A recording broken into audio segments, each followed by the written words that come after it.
మీ business ఏదైనా మీ ఊర్లో promotion చేయాలంటే అది సుమన్ టీవీతోనే సాధ్యం. ఇప్పుడే సంప్రదించండి.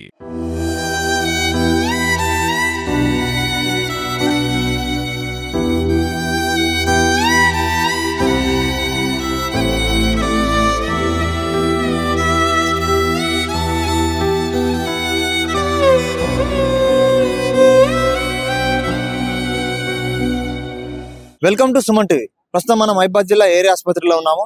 నిన్నటి వర్షాల కారణంగా ఏదైతే మానుకోట బంగ్లా ప్రధాన రహదారి మీద ఉన్నటువంటి ఆకేరు వాగు పొంగి ప్రవహించడంతో ఖమ్మానికి చెందిన మోతీలాల్ మరియు తన కుమార్తె అశ్విని ఇద్దరు కూడా కారు ఆ వాగులో కొట్టుకుపోయి ఇద్దరు మరణించడం జరిగింది. వారికి సంబంధించి నిన్న అశ్విని మృతదేహం లభ్యమైంది. ఈ రోజు మోతీలాల్ మృతదేహం లభ్యం కాగా అతన్ని శవ పరీక్ష నిమిత్తం మానుకోట ఏరియా ఆసుపత్రికి తీసుకురావడం జరిగింది. మనతో పాటు వారి బంధువులు కొంతమంది ఉన్నారు. అసలు ఏం జరిగింది, వాళ్ళు ఎక్కడికి వెళ్ళడానికి ప్రయాణం చేశారు, ఇలా జరగడానికి గల కారణాలు ఏందనేది వాళ్ళ బంధువులను అడిగి తెలుసుకునే ప్రయత్నం చేద్దాం రండి మనం.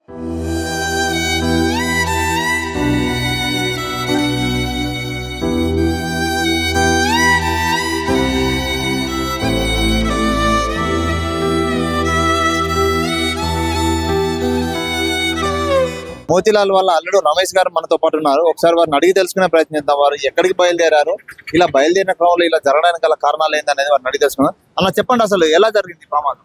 మొన్న ఎంగేజ్మెంట్ కి అమ్మాయి వచ్చింది.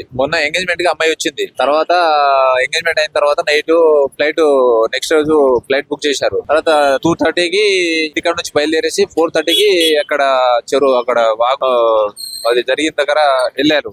అక్కడేమో అది మావాడికి ఫోన్ చేసేసి, వాగు ఇక్కడ దాకా వచ్చిందిరా, ఎవరికైనా ఫోన్ చేసి చెప్పు కాపాడని చెప్పిండు. అంతే, అదే వాయిస్ తోనే లోపల కొట్టుకుని వెళ్ళిపోయారు. అంటే అక్కడ ఉధృతంగా వాగు వస్తున్నదని తెలిసి కూడా అందులోకి వెళ్ళడానికి ఎందుకు సాహసం చేశారు? అక్కడ ఎవరు లేరా? లేదు, అక్కడ ఉన్నారు. కాకపోతే వాగు అప్పుడే రాలేదు. వాగు అటు సడన్ గా వచ్చేసింది. అక్కడ 3 వాగులు తెగినాయట. అక్కడ నుంచి సడన్ గా వచ్చేసరికి అక్కడే ఇక ఉండిపోయారు. అక్కడ నుంచి సడన్ గా కొట్టేసి నెట్టేసి వెళ్ళిపోయింది. అశ్విని గారు శాస్త్రవేత్త అని విన్నాము. ఆమె ఎక్కడ డ్యూటీ చేస్తున్నారు? రాయ్పూర్. Farmer business. ఇంకా ఏమన్నా పిల్లలు ఉన్నారా? వీళ్ళు ఒక్క అమ్మాయి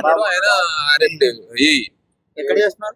చేయలేదు, ఇప్పుడు పోస్టింగ్ డిక్లరేషన్ కాలేదు. చెప్పండి, మీరు చెప్పండి ఒకసారి ఏం జరిగింది. యాక్చువల్ గా వాళ్ళు మా బాబాయ్ అవుతారు, చెల్లి.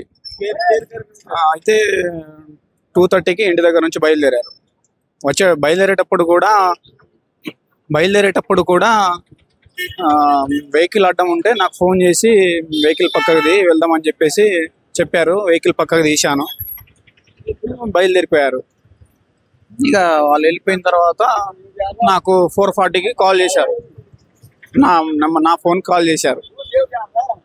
కిరణ్, మేము ఇక్కడ ఇట్లా మునిగిపోయినాం, మెడల్లోతు మునిగిపోయినాం, ఓన్లీ తలలే కనబడుతున్నాయి, ఎవరన్నా ఫోన్ చేసి చెప్పు అని చెప్పారు.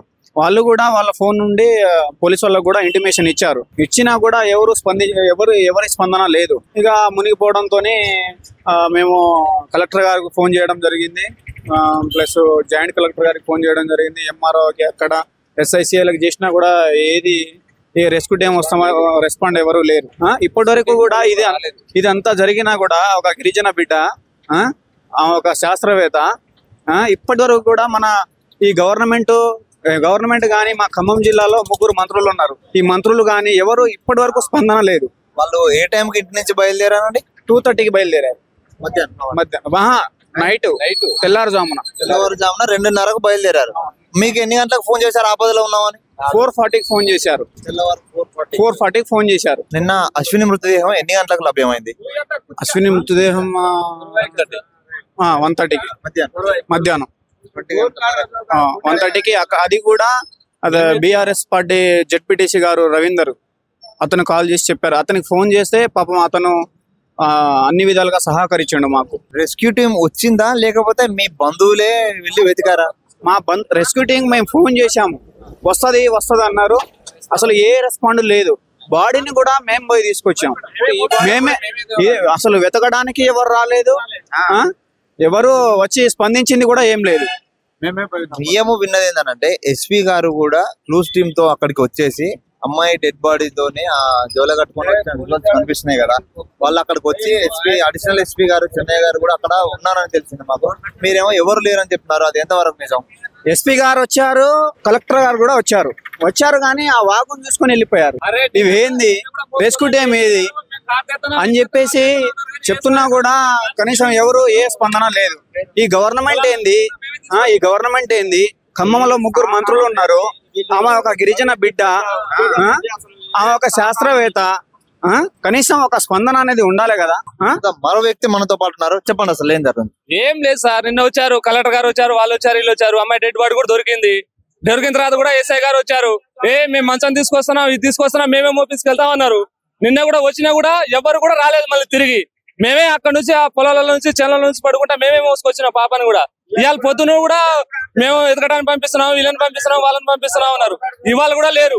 ఆయన కూడా మేమే పొద్దునే వెళ్ళి మొత్తం చూసుకొని దేవులాడుకొని మొత్తం తీసుకొచ్చినాం. అక్కడ సర్పంచ్ గారు ఉన్నారు పాప, ఆ సర్పంచ్ గారు ఒకరు ఫోన్ చేశారు, మాకు దొరికింది ఇక్కడ ఉన్నాడు అని చెప్పి చేస్తే మేము పోయినాం.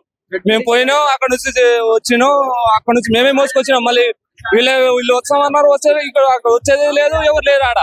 గవర్నమెంట్ అనేది ఇంత కూడా ఇన్వాల్వ్మెంట్ లేదు ఆడ. రెస్క్యూ టీం ని పంపిస్తున్నా కూడా వాళ్ళు మునిగున్న టైంలో మెడల్లోతు వాటర్ ఉన్నా కూడా మన అందరికి ఇంటిమేషన్ ఇచ్చారు. వాళ్ళు ఆ ఇంటిమేషన్ ఇచ్చిన తర్వాత హాఫ్ అన్ అవర్ వరకు వాళ్ళు అక్కడే ఉన్నారు. ఆ టైంలో ఎవరన్నా సహాయం చేసి ఉంటే వాళ్ళు బతికేటోళ్ళు. హాఫ్ అన్ అవర్ వరకు కూడా ఫోన్ కలుస్తుంది. ఆ టైంలో కూడా హాఫ్ అన్ అవర్ వాళ్ళు అక్కడ మునిగిన టైంలో చెప్పుకునిద్దాం కాదన్నా, ఇది వాస్తవం. ఏం చెప్పనా, కారు మునిగింది, మెడల్లోతు వాటర్ వచ్చింది. వాటర్ వచ్చిన తర్వాత వీళ్ళు కారు పైకి ఎక్కేశారు. పైకి ఎక్కేసి అందరికి ఫోన్లు చేస్తున్నారు. కానీ ఇది ఇంతగా జరిగినా కూడా ఈ మంత్రులు గాని ఈ సీఎం గాని ఎవరు స్పందన లేదు. దీనికి ఏంటి అసలు ఏం జరుగుతుంది? ఇది కాంగ్రెస్ అన్నారు, అదన్నారు, ఇదన్నారు, ప్రజాపాలన అన్నారు. ఇది ప్రజాపాలన ఏంది అసలు ఏం అర్థమైతలేదు. ఒక ముఖ్యమంత్రి, 3 మంత్రులు ఉన్నారు ఖమ్మంలోను. కనీసం ఒక స్పందన ఏమున్నారు, ఎలా ఉన్నారు, కనీసం ఇప్పటి వరకు ఒక ఫోన్ గాని ఏంది అసలు ఏం అర్థమైతలేదన్నా. వాళ్ళ పరిస్థితి ఏంది? ఒకళ్ళు కాదు కదా, 2. అందులో ఒక అమ్మాయి, ఆమె ఒక శాస్త్రవేత్త. ఏం స్పందన? చూస్తున్నాం కదా, ఇక్కడ ఉన్నటువంటి బంధువులు ఆవేదన వ్యక్తం చేస్తున్నారు. నిన్న జరిగినటువంటి ఏదైనా సంఘటన అవుతుందో ఆ సంఘటనకు సంబంధించి ఇంతవరకు అధికారులు గాని మంత్రులు గాని ఎవరు కూడా దీని మీద స్పందించకపోవడం, వారి కనీసం మేమున్నామంటూ ధైర్యం ఇవ్వలేదని చెప్పి బంధువులు ఆరోపిస్తున్న మనం ఇక్కడ చూస్తున్నాం.